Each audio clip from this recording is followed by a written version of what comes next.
Most of you aren't subscribed. Make sure to subscribe, as it helps out the channel. Without further ado, the series starts with the kingdoms of Rofei, Paradil, Cansheep, Shoots, Sites and Missian all being absorbed by the kingdom of Ansel, ultimately making the land the Empire of Summerfirth. In the year 212, a boy calls out to his younger brother and sister, Cries and Ren, asking them to say a final goodbye to their father, watching as their father is finally put to rest.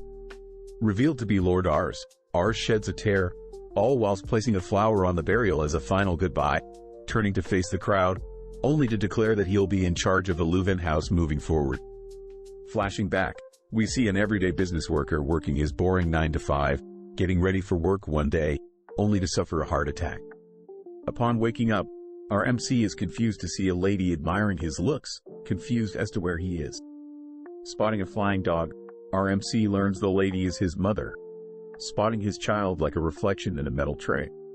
With the year being 200, our MC Ars Leuven was born in Lamberg within the kingdom of Missian.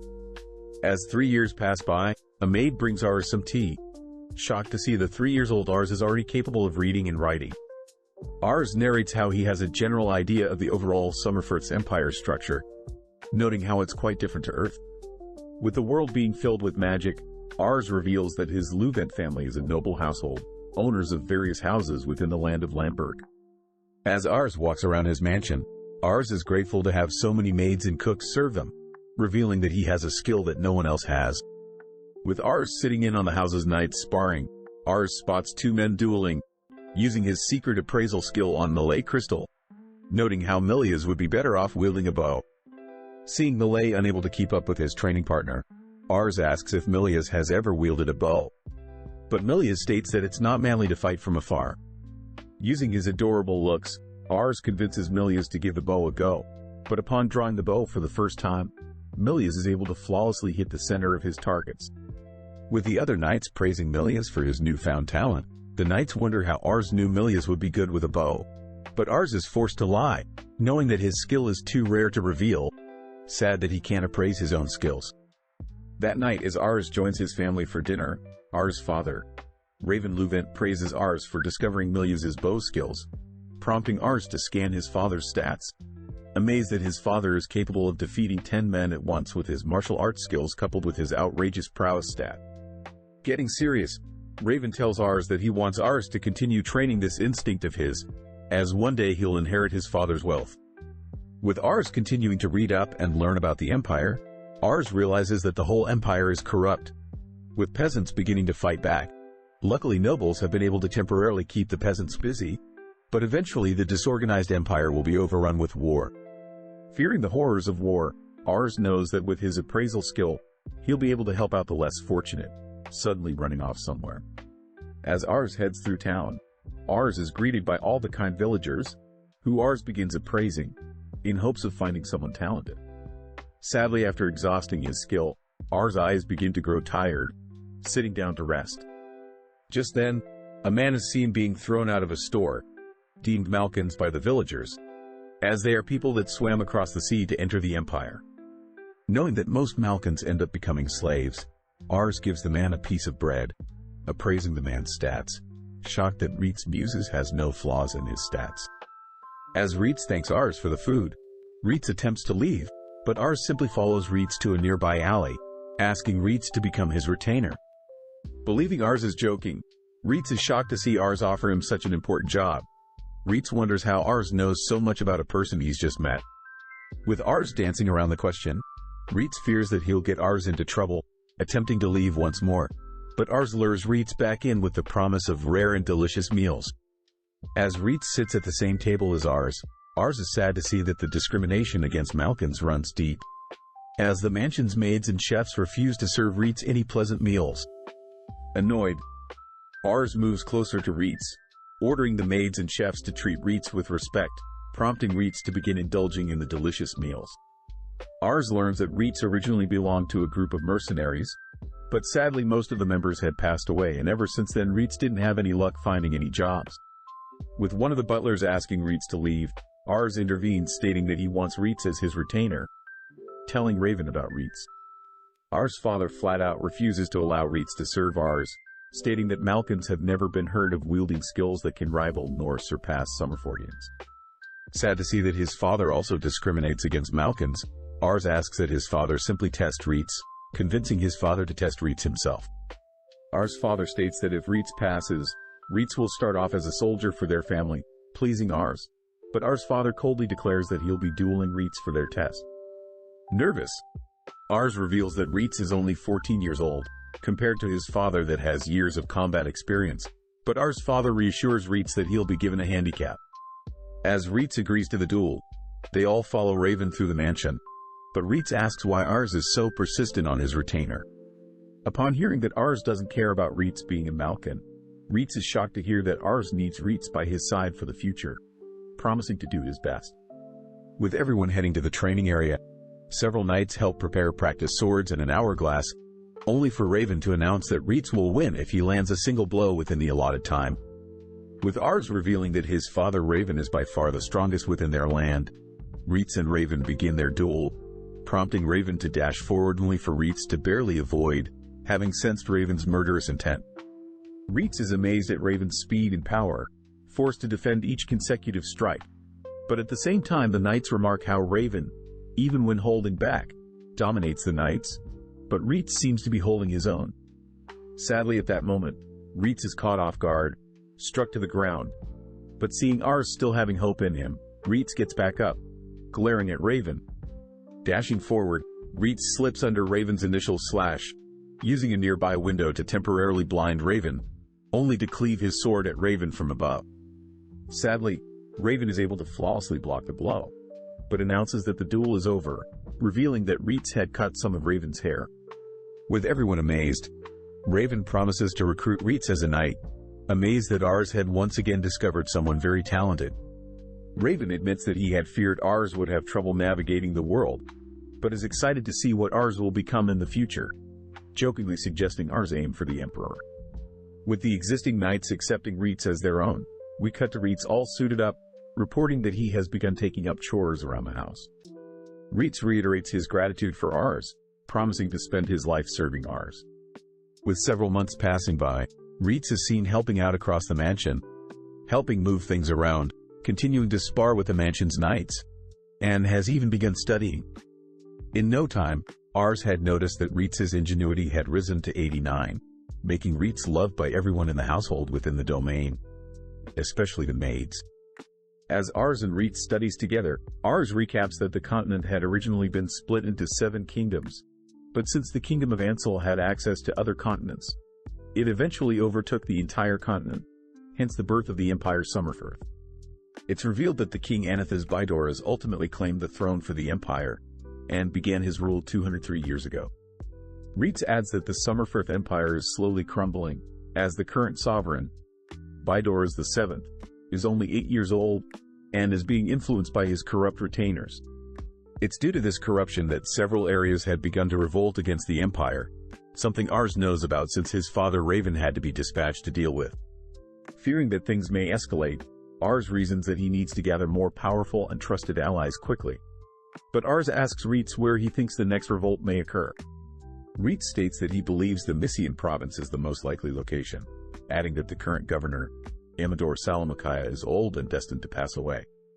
Reitz reveals that the governor has 2 sons, but due to their rivalry for the throne, it's inevitable that the sons wage war against one another. Hearing this, Ars gets worried, as his father will have to intervene and pick a side. But Reitz reminds Ars that Raven won't be able to decide for himself which side he should fight for. Ars states that their home of Lamberg resides in the province of Mysian, specifically the Canar district, meaning Raven serves under the Canar headman. Deep in thought, Ars wonders how he can support his father if they are ever put on a losing fight, but just then Reitz gets excited, reminding Ars that this is their perfect chance to show how skilled they both are. With Ars and Reitz heading to town, they run into Ars' father, Raven, amazed that Raven is training harder than ever. When Raven hears that Ars plans to scout more promising recruits, Raven suggests Ars focus on recruiting magic users, which Reitz knows can drastically change the flow of a fight. Ars remembers a time when Raven had gifted him magical artifact, hoping to see Ars' magical capabilities, but was embarrassed to see Ars was non-compatible with magic. With Ars and Reitz heading to town on horseback, They make it to the town of Canare, a location Reitz states houses 50,000 people. Since the town is the capital of Canare, the town houses the Pyers family, the rulers of the Canare district. Glancing around, Ars is amazed at how wealthy everyone looks, declaring that he intends to make the people in his hometown of Lamberg rich as well. With so many people nearby, Ars begins appraising everyone, spotting various skills from various people. Sadly, after some time, Ars takes a break, revealing that although people may have talents for certain skills, if they don't have the necessary aptitudes of said skills, they simply won't be of use. As the two continue their way around town, Ars suddenly stops, spotting various homeless people hidden away within an alley. Upon seeing Ars' terrified expression, Reitz states that where there are wealthy people, there is bound to be unfortunate souls. But before Ars can say anything, Reitz cuts Ars off, reminding Ars that he can't help everyone, not yet at least. Knowing that Reitz is correct, Ars promises to strive for a domain that can welcome anyone no matter their situation, impressing Reitz, but at the same time we see someone listening to their conversation. Finally stumbling onto a market area of town, Ars is completely amazed at the variety of products, drawn towards a stand that sells dragon eggs imported from the northern continent. As Ars dreams of owning a dragon as a pet, Ars rushes to purchase several eggs, but Reitz suddenly pulls out a knife. As Reitz threatens the store owner with a knife, Reitz states that trade with the northern continent was banned recently, deducing that the eggs were possibly smuggled. Plus, real dragon eggs would need high temperatures to hatch, whereas the present ones have fake spots on them, allowing Reitz to conclude that the fake dragon eggs are in fact giant lizard eggs. Seeing the store owner trying to scam his master, Reitz prepares to slay the store owner, but Ars tugs on Reitz's suit, diffusing the situation. Although Ars appreciates Reitz from protecting him, Ars notes how he better learn about these things as well, but they both stop for lunch. As Ars enjoys the variety of foods, he spots a candy store, rushing over to purchase some candy. Just then a person bumps into Ars, using the opportunity to steal Ars' wallet, prompting Reitz and Ars to pursue them. As the thief weaves through the crowd, Reitz, who is carrying Ars, speeds up, managing to grab at the thief's clothes, revealing the thief to be a young disheveled girl. As the girl heads into an alley, Reitz and Ars follow, only to spot the girl being cornered by some men who seemingly knock her to the ground. Annoyed, Ars calls out for the men to stop, prompting the men to attack Ars, but Reitz nonchalantly intercepts the strike. Pissed, Reitz dismantles the three men, scaring them off. Turning to the girl, Ars scans her stats, amazed that the girl is capable of becoming an S-rank mage, already having 65 points in leadership and 116 in prowess. Ars notes how the girl's prowess is on par with his father's, but her other stats are D-rank, meaning anything not involving magic would be a disadvantage for her. As Reitz demands the girl return Ars' wallet, Ars butts in, asking if the girl would like to be his retainer, but the girl scoffs at the idea, shooting down Ars' offer. Ars states that he knows the girl has a talent for magic, but this weirds the girl out, having never used magic before. Ars reiterates that he has an eye for finding talented people, promising to give the girl a life of luxury compared to her current life, but this only annoys the girl. The girl berates Ars for looking down on her, stating that all nobles were simply lucky to be born into wealth, pissed that Ars is acting like a spoiled noble brat. Ars cries that with the girl's help, he can build a town that can house everyone, but hearing Ars' non-realistic dream, the girl calls out Ars for simply pretending to help out people for his own benefit. Having heard enough, Reitz orders the girl to return Ars' wallet again, prompting the girl to do so. Spotting something around the girl's wrist, Ars asks who the men that attacked the girl were, learning that they work with slave traders and the girl had been captured and sold off as a slave. The girl reveals that she had managed to escape, blaming her beauty for the reason the men are hunting her down. But Ars is curious as to why the girl remains in town even after escaping. Just then several kids swarm the little girl, all crying out to Charlotte, prompting Charlotte to reveal that she can't leave these poor hungry orphans behind. Understanding the situation, Ars promises to leave Charlotte alone, but as a goodbye, Ars offers his wallet to Charlotte, who reluctantly accepts. That night, Ars stares out into the night sky, prompting Reitz to reassure Ars that Ars means good and that there is nothing to feel guilty about. Ars admits that he definitely feels powerless and too inexperienced, but just then Ars spots the orphans searching for him, telling Ars that Charlotte had finally been captured. Flashing back, We cut somewhere at night in the town of Canare, following a young Charlotte grows spiteful of the rich due to her poor circumstance. Even when Charlotte sought help, she was just thrown aside, making her realize people saw her as nothing but trash. Back in the present, her captors toss Charlotte to the ground, beating her up and scolding her for making things so difficult. Seeing this, the boss reminds his gang to not touch Charlotte's face, reiterating that her perverted buyer wants Charlotte's face intact. Just then, one of the captors notices that Charlotte has dropped a fancy-looking wallet, but this aggravates Charlotte as she leaps to take back the wallet. Left wide open, Charlotte's head is slammed to the ground. But sadly, the boss reminds Charlotte that her life is over, as she has nowhere to run to. As the boss begins making fun of Charlotte's pathetic life, we suddenly spot Reitz break through the nearest door, only to follow up by parrying and striking several of the captors down. Running in, Ars checks on Charlotte, immediately scanning the boss's stats, and demanding to know if the boss, Albert Carnier, is a slave trader. With Albert shocked that Ars knows his name, Albert deduces that Ars is a noble, grinning. Ars demands Albert release Charlotte, but Albert reminds Ars that Charlotte is a slave and can't simply be released. But when Charlotte asks Ars to stay out of her business, Ars reveals that Charlotte's eyes look empty. Ars states that Charlotte's ambition stat is at a 1, a stat that defines how much someone believes in themselves to grow. But seeing as Charlotte's is at 1, Ars get pissed, knowing that Charlotte has been living knowing she has no freedom to live.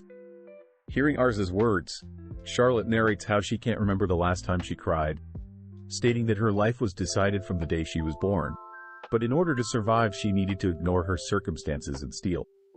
With Charlotte finally shedding tears of realization, Albert calls for the remainder of his men, having had enough of Ars interfering. Luckily, Reitz nonchalantly picks one of the men up from their neck, declaring that the men will die tonight. As the men begin surrounding Reitz darts back and forth, evading and slashing the men, but upon spotting several off to the side begin chatting fire spells, Reitz turns his attention to them. With Charlotte shocked at Reitz's abilities, Albert grows more annoyed, calling down his trump card. Marching down the stairs, Albert introduces an ex-military leader, who demands Albert get him more booze. With Charlotte frightened Reitz will lose, Ars scans the military leader's stats, only for Reitz to disappear, reappearing above the officer, following up by knocking out the military leader.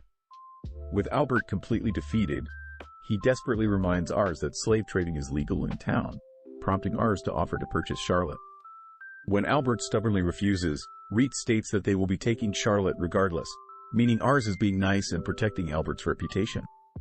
Knowing that there is nothing else he can do, Albert accepts, exciting Ars, as he reveals some people are awaiting Charlotte's return. Grateful, Charlotte asks if she can visit somewhere first, taking Ars and Reitz up a steep hill, only to reveal the vast and beautiful scenery. Charlotte states the view is a breath of fresh air and secret spot she keeps to herself, but this makes Ars wonder why Charlotte is willing to share the spot with them. Turning to face Ars, Charlotte asks why Ars wants to build a town of all things, but gets shocked hearing Ars say he likes children. Ars adds on by stating that a children's smile and dreams can reinvigorate any adult, and it's the children's dreams that will ultimately shape and make a better future. By making a town, Ars promises to protect the dreams and future of people less fortunate, declaring that people won't have to suffer like Charlotte. But Ars suddenly realizes that he's rambling on. Impressed, Charlotte agrees to be Ars's retainer, if it means that the children she's been looking after can have a better future as well. Changing topics, Reitz takes out a magical artifact he picked up from the slave captors earlier, stating that he's curious how capable Charlotte is with magic. As Reitz hands Charlotte the artifact and teaches her how to cast a spell, Ars gets excited, wondering how powerful someone with S-rank capabilities is. Now ready, Charlotte raises up her hand, casting a simple fire spell, only for a massive swarm of energy to form around her palm, only to be shot into the air, creating a massive explosion. Having drawn the attention of all the townsfolk, Charlotte's magical artifact is revealed to have been drained of energy, shattering. With Charlotte asking if Ars is impressed, Ars is completely filled with excitement, which Reitz is forced to admit he's amazed as well. Charlotte asks what she gets being Ars' retainer, but upon hearing that she'll get a place to stay, food to eat and a salary, she asks that Ars send all of her pay over to the children's, as she won't be able to take care of them. Completely grateful to Ars, Charlotte gets on one knee, promising to serve Ars for the rest of her life. Shocked at how serious Charlotte is, Ars asks Charlotte to be herself, signaling for Ars and Reitz to begin heading home.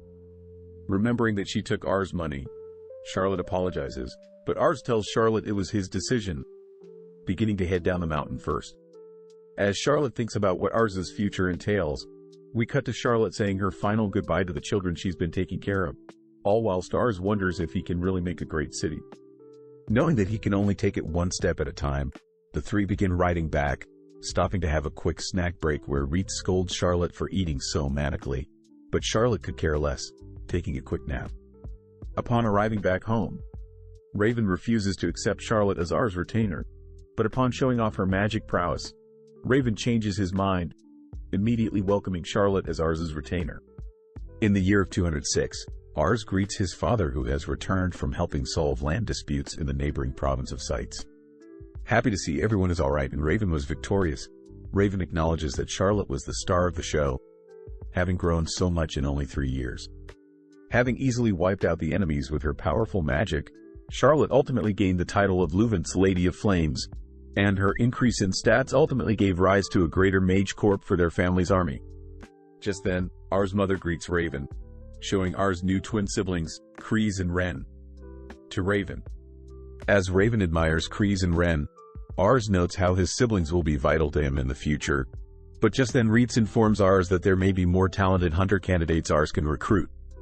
As Ars and Reitz prepare their horse Macaroni to visit the hunters outside of town, they both notice Charlotte peeping on them, but when Ars tells Charlotte that they are searching for more skilled people, Charlotte offers to join their search.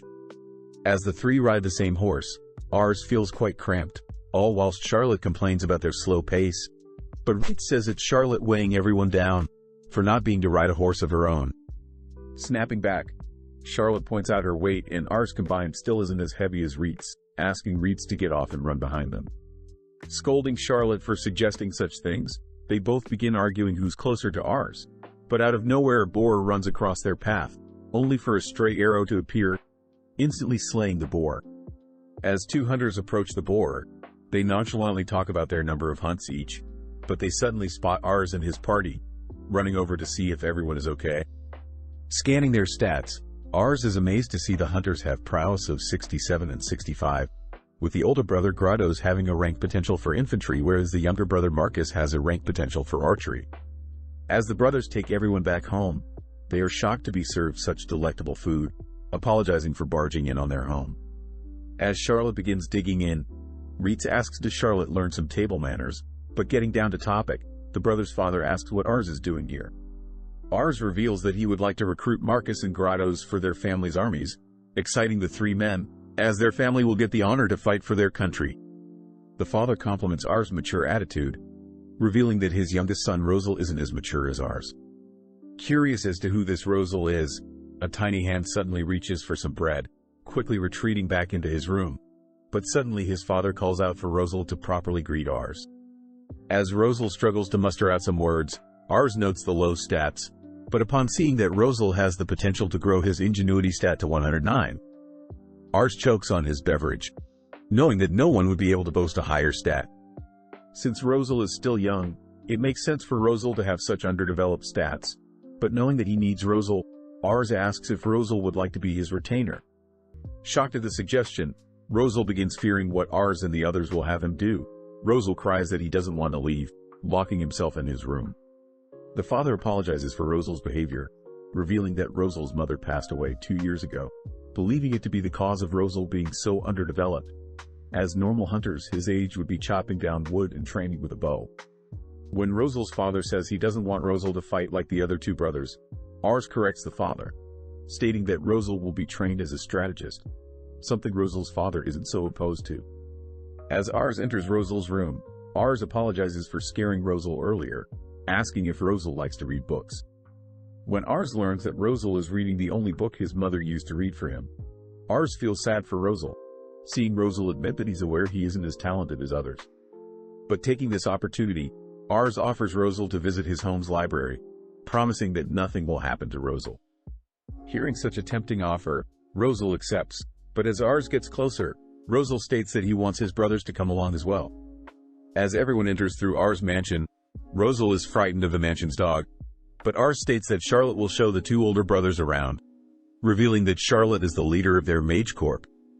With the brothers excitedly following Charlotte, Ars and Reitz shows Rosal their library, a place that holds every book in Messian. Since Ars is busy, Ars leaves Reitz to look over Rosal, cutting to later that afternoon, where Ars rushes to check up on Rosal. Upon entering, Ars fears that Rosal left, but is surprised to learn Rosal is fast asleep, having knocked himself out from reading too much. Reitz states that Rosal was able to grasp concepts and words instantly, leading Ars to check Rosal's ingenuity stat, shocked to see his level is rising so quickly. Just then Marcus and Grottos return to pick Rosal up, adoring Rosal who is fast asleep, only to reveal that Rosal never learned how to read, as their mother used to read to Rosal. As Rosal wakes up, Ars asks how Rosal learned how to read, only for Rosal to reveal that he had matched his mother's voice with the words in the book she read, ultimately learning to read. Rosal also mentions that he can remember most things from when he was born, shocking everyone. That night, Ars wonders how they can convince Rosal to fight with his brain, cutting to the next morning where Ars asks for Rosal to capture a boar with traps instead of a bow and arrow. When the brothers wonder if such smart creatures can be trapped, but with some encouragement from Ars and his older brothers, Rosal promises to create a trap and impress his father. Unveiling several boars trapped, Rosal shyly mentions how he didn't want his father to be forced to hunt alone when the two older brothers left. So Rosal made use of the boar's tendency to charge at yellow objects, ultimately leading the boars to funnel into wooden cages. Not only did Rosal think about his father's future, Rosal also strung up herbs to deter mother boar and child boars from being trapped, even opening a small hole for the babies to escape if they get trapped. Rosal states that in order to keep the boars abundant, they would leave the mother and child boars alone, shocking their father as Rosal had foresaw and factored in everything. Without saying another word, Rosal's father orders Marcus and Grottos to take Rosal with them when they leave the next day, heading off without saying anything else. Breaking down, Rosal realizes that he may have done too much, heading home that night, only to stare out into the moon, reminding himself that his mother passed shortly after he was born. As Rosal blames himself for his mother's passing, Rosal suddenly overhears Marcus and Grottos chatting with their father on the roof. As the boys toast to the anniversary of their mother's passing, the older brothers wonder why their father was so cold to Rosal, but their father states that he failed to recognize Rosal for his talents. Rosal's father states that he doesn't blame Rosal for hating him, as that is what the father must do to atone for failing to raise Rosal, prompting everyone to begin shedding tears. The next day Ars arrives to pick up Marcus and Grottos, shocked to see Rosal will be joining them, coldly walking past his father. Before Rosal and the boys set off, Rosal turns to his father who has begun chopping wood, crying that he could never hate his own father, promising to grow and make his father proud. As his father cries tears of joy, Marcus and Grottos thank Ars for giving them a chance for a brighter future, prompting all three boys to promise to serve Ars diligently. With Raven reaching the age of 36 and Ars turning 9 years old, Raven has become sick more often, prompting Ars to offer to take over his father's duties, but Raven refuses. 1 year ago, the ruler of Messian had passed away, leaving everything to his younger son, Vasmark. But the older son Corin refused to accept such a fact. Corin was well known to be inferior than Vasmark, but since Corin had made a name for himself, the province of Messian was ultimately torn between the older and younger son, and to make things worse the neighboring province of Sites has begun to invade Messian. As Ars racks his brain to figure out a solution, we see several carriages passing through a forest, even through all the lightning storms. Seeing Ars conflicted, Raven tells Ars not to worry about the war and instead to worry about his future engagement, something Ars was not aware about. Rushing to the others, Ars tells them about his engagement news, but Charlotte simply teases Ars for not marrying her first. As Ars gets more annoyed, he suddenly learns that his fiancée is here to visit him, forced to greet his future wife. As the carriage door opens, Ars stiffens up, having never had a girlfriend before, but as his fiancée unveils her hood, she introduces herself as Licia Plyde. Scanning her stats, Ars notes how pretty Licia is, but is shocked to see Licia has a diplomacy capacity of 100 and ambition of 80. Ars realizes that Licia is definitely cunning, wondering if Licia is planning something. Confused as to why Ars isn't saying anything, Licia gets curious, but is relieved believing Ars is simply infatuated with her beauty. Offering to show everyone around his home, Ars suddenly spots Reitz running by, prompting Licia's butler to become disgusted spotting a Malkin in the mansion. But Licia silences her butler, reminding her butler that Reitz is quite formidable, ordering her butler to apologize. With Ars shocked to see Licia standing up for Reitz, Ars continues to show her around the house, amazed that Licia is so comfortable speaking with all the maids and people in the mansion. As everyone sits down for a meal, Licia compliments the meat she has been served, getting Ars to reveal that the meat is from some boars they trapped, but Licia takes the chance to tease Ars for having sauce on his face. Ars remarks that Licia is a little too perfect, but upon hearing Licia compliment his hometown of Lamberg, Ars offers to show her around the next time it stops raining. As Licia smirks, Ars suddenly spots the rain stopping, shocked to learn that Licia had watched the clouds as they were traveling and deduced that it would only rain for a little bit. At the same time, Charlotte and Rosal eavesdrop on their conversation, with Rosal sensing something off about Licia, something Charlotte agrees with as she gets jealous seeing Licia so close with Ars. As Licia and Ars walk through town, Ars greets the townsfolk, introducing them to his future wife, but suddenly spots two men arguing.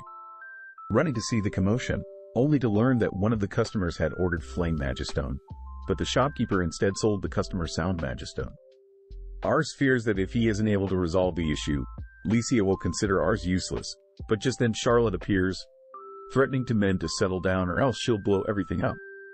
Intervening, Licia diverts the conversation, instead bringing up how famous Charlotte is, getting Charlotte to stand down for now. Turning to Ars, Licia offers to resolve the situation, asking Ars to do her a favor afterwards. Approaching the men, Licia stops the men from fighting, introducing herself as Ars' future wife, temporarily stopping the men as they congratulate Ars. Licia suggests that the customers sell their soundstone to her, offering to pay a decent price for the stone. As for the shopkeeper, Licia offers to sell any amount of flamestone the shopkeeper is willing to buy.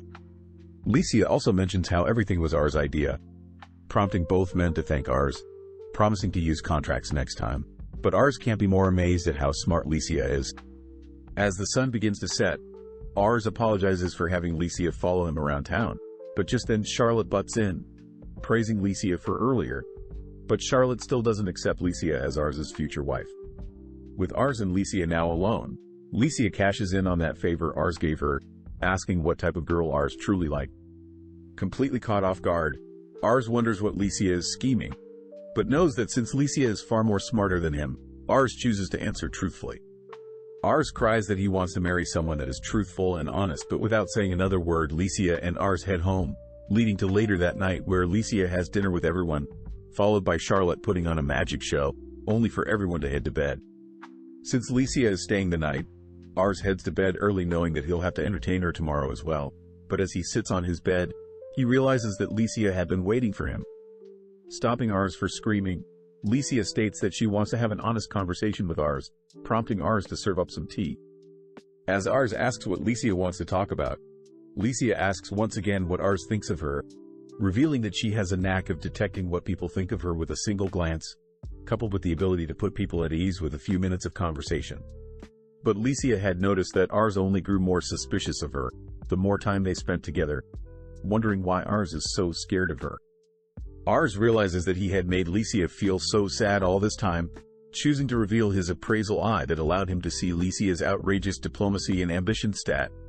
And that is what ultimately made Ars suspect Licia had an ulterior motive. Shocked to hear that, Licia admits that she is quite ambitious, shyly uttering that she strives to have a man fall in love with her. But seeing Ars freeze, Licia cries for Ars to say something. As Ars tries to fill in the awkward silence, Ars realizes that it's completely natural for a girl like Licia to strive to marry a powerful man. But Ars knows that neither his family nor himself can live up to Licia's expectations. Speaking up, Licia is finally happy to be able to read what Ars is thinking, stating that although Ars is not yet where he wants to be, Licia believes that Ars along with his family have the potential of becoming great and powerful in the future. Licia also mentions how the townsfolk treated Ars like their family, something Licia believes every lord should strive for, ultimately admitting that Ars is the one she wants to marry. As both Ars and Licia part ways for the night, Ars scolds himself for beginning so awkwardly, only to cut to Licia outside. also scolding herself for being awkward. But Licia is grateful she has finally found someone that she can speak truthfully with. Licia thinks about how she was born around scummy nobles who would lie to each other in order for their own benefit. But one day Licia had watched a female noble worm her way into a marriage with a powerful man. Licia had strived to marry the most powerful man she could find, using her skill to also lie and get on people's good side, initially planning on only befriending and using Ars. But as Licia spent time with Ars walking around Lamberg, Licia realized how genuine and kind Ars was, not only to her but to everyone no matter their status, ultimately falling in love with Ars. Licia states that she wants to know what type of future Ars plans on creating, vowing to crush those who stand in Ars' way. Cutting to several days later where Ars is seen writing to Licia updating her on his life. As Ars thinks about the last time Licia had visited him, Ars gets shy knowing Licia is dead set on marrying Ars. But Ars writes that luckily Raven is recovering well and the current wars in Nemisina have quieted down a bit. Check out one of our other videos on the screen or in the info card above. Subscribe, like and comment.